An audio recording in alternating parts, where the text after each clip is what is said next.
Hello, everyone. Welcome back to Yes Go. This is Coach A.M. Williams, and I have with me good friend, mentor, and CEO of BSRN Radio, Chris Cayer. Chris just gave us his Yes Go moment and some exciting insights into that. Still got me thinking, but that's what happens when you talk to a person who specializes in competitive intelligence. They keep you thinking. Um, but Chris, what we want to do is just take a moment and talk about the other side of Yes Go. One of the things that you brought up, I get from a lot of guests who say, "Well, that was really my first Yes Go moment." And I have serious, and that's the thing I want to emphasize. There is no one Yes Go moment. As you decide to grow, as you continue to pursue what it is that you're doing, there are going to be multiple Yes Go moments, multiple times when you say, "Can I do this? When should I start?" There are going to be many times when you're going to ask yourself, should I do this? When should I start? Many times. And so I know, Chris, you've had several different yes go moments. I mean, just a multitude of them. But literally being where you are now, just looking back from what you've accomplished since you've been into entrepreneurship, what would you say your other side of yes go looks like? Well, I'll put it a different way.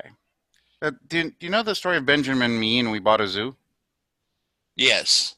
Okay. So for the listeners, in case you aren't familiar with that, go rent the movie, read the book, whatever. Um, there's a line in there that fits very closely to what has kind of modeled a lot of my life. And he's talking about the moment when he asked the lady who would eventually become his wife out for the first time. And he said, what you really need is 20 seconds of insane courage. Mm. Just 20 seconds. That's all. And a lot of the time, it's not that you're not afraid of whatever it is you're about to go do. I've been petrified out of my shorts a lot of the time. But the point remains, you're not going to find out anything except the negative consequence if you don't dive in and get into it. You know, how many Exactly. times as a kid did you not want to dive into that cold, cold swimming pool? But once you jumped in and you're in there for 10 seconds or so, eh, it's warm enough. We're fine. No big to do. And life is like that on so many different levels. I remember I sold my shares of the ad agency I'd built for 15 years in Canada and moved to the US. I'm dual citizen by birth. And um, I had a hard time getting work because of the privacy laws, the non disclosure agreements, and all that kind of stuff between Canada and the US. And so I wound up eventually working with US Airways. And I managed to pick up a tropical bug. The tropical bug was doing its very best to actually kill me. And it's a strain that happens fairly often, but it's not often enough for anybody to invest any money in it to deal with it. So my doctor said, well, you probably got 3 to 6 months before you kick off and your organs start failing. And there's nothing we can do about it. So enjoy. Stop pestering us, basically, because there's nothing we can do. Great, said I. So I am at that point dating my wife, and U.S. Airways is under a lot of stress because of the financial situation in the world with high gas Uh-huh. prices and bad economy and that kind of stuff. And she says, you know what? All this extra work, all this extra stress and strain at U.S. Airways is only accelerating this. It's only killing you faster. I think you need to leave U.S. Airways. I said, well, I got bills to pay. I got things I got to do until until I'm in a box. I got things to do. Mm-hmm. So I need income. She said, all right, well, go start a business. I'm like, hmm, let me think about this. I don't have any money. That's why I need to work. I'm medically given this death sentence, and now I'm supposed to go start a business.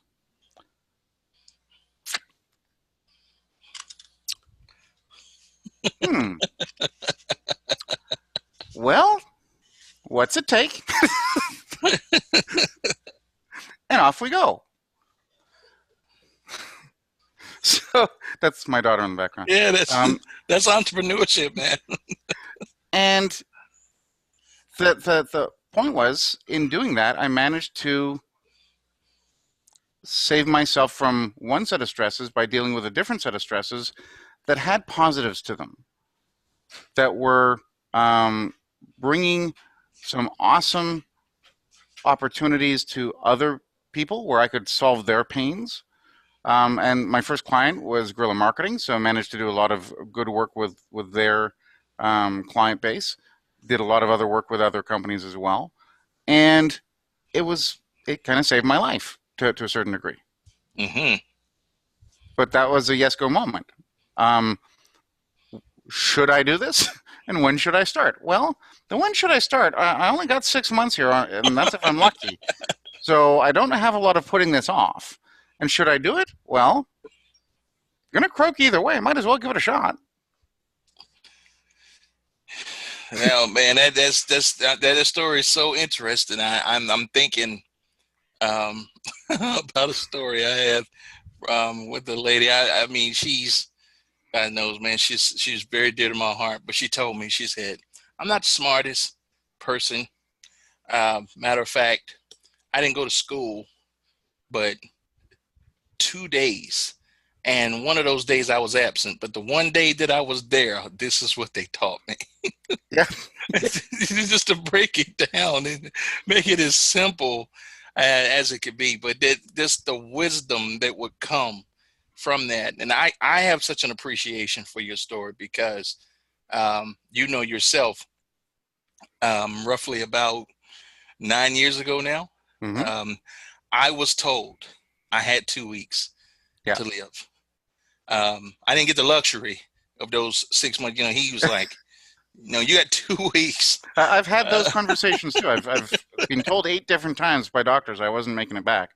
But yeah, I know that one really well. So, you know, but like when that's the alternative, you know, and I only make that an issue because there are so many people that are saying when when the time is right. Yeah. When the time is right, when I get enough money. Well, what happens when you are faced with, you know, something that's trying to kill you? You need the money, and your spouse comes to you and says, you know, blah blah blah blah blah, and it just sounds like that because, like, it's like, where did that idea come from? Yeah.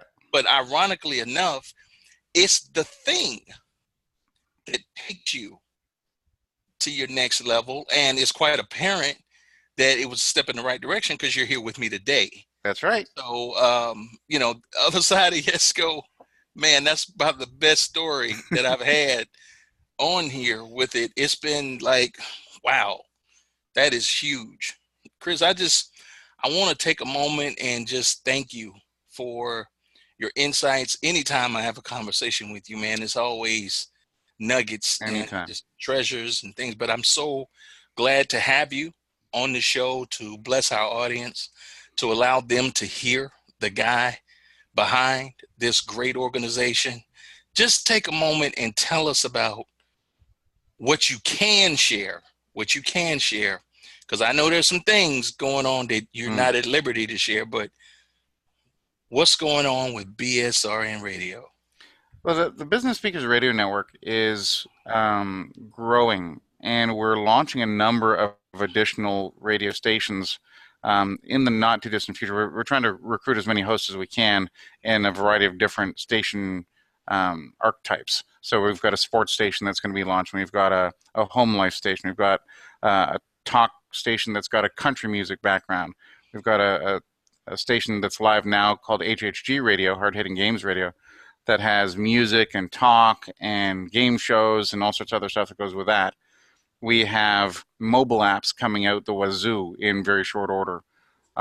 We have partnerships with major corporations. We lined you up with 3 of them recently. The 3 that you have, we're on one of them now, the Zoom hotline, right? And Incorporate.com and flowershopping.com, they're 3 new partners for you. And we're doing that on a grand scale with all of our hosts, working with these great companies to build a network of support that allows our listeners to do things that they really can't do anywhere else, and get expert opinions and information where normally you'd have a panel of people who the biggest knowledge base they had was the 5 minutes the intern spent on Google searching before they got on air with you. So if we can top that, and I know that bar is set rather low, but if we can top right? that, we're in good shape. He said it's rather low. You hear that? Okay, that's what happens when you talk to people who specialize in competitive intelligence. But you know what, Chris, I really want to do something special for our audience who goes to our Facebook page, the YesGo Show Facebook page. And what we usually do is like a 5-minute segment where we have people to come on and share something really special with them on that. But considering the amount of expertise and things that you've done, that you've shared with us today, I'm thinking about doing something really, really special where we could go in the group live and like do a live segment and allow people to ask questions. We're not going to be long, just 10, 15 minutes, and allow people to ask questions and share that. Listen, you're not getting this anywhere else. You're not getting this on a radio show. And here's a guy who literally consults billion-dollar corporations, who's helped gurus, experts. I mean, he's going to give 15 minutes of his time to be able to do that after the show airs sometime next week. So here's what you got to do. You got to stay plugged in. You got to go to the YesGo Show Facebook page, go to YesGo, and stay in tune so that you will find out when we will come and do a live Facebook Live right in there, Chris and I, and giving you some 15 minutes of gold that will help you take your business to the next level. I enjoyed you so much here today, Chris. Listen, what are you waiting on? Say yes, go to the page, join, make sure you're there, because you don't want to miss what's coming next. Until the next time, I'm Coach A.M. Williams, encouraging you that there is a better way. No better time to start than now. Nope, there isn't. No better time. Look forward to catching you next time. God bless. Bye-bye. Thanks. Cheers.